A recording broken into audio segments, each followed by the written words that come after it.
so blessed and fortunate that you opted to celebrate yung Safer Internet celebration today with us. We're so happy po na, yun nga po, no, binibigyan niya ng pansin ang Alunas Elementary School to spend your precious time po na nagbiyahe pa po kayo from Manila.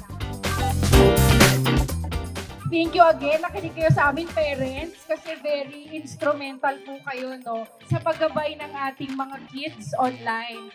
Hindi natin maiiwasan talaga papagamitin natin yung mga anak natin ng mga gadgets. Hindi naman talaga sa lahat ng oras kasi nandiyan tayo para tingnan talaga kung ano yung binabrowse nila. The least that we can do, you know, is to equip them with this kind of knowledge na kahit sila lang ang gumagamit ng gadgets nila, alam nila kung anong gagawin nila, alam nila kung ano yung iiwasan nila.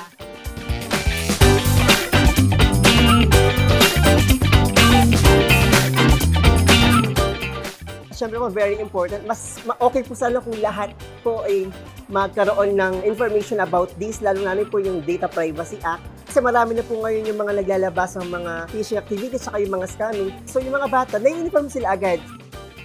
Sana maulit, napakaganda activity para sa aming school.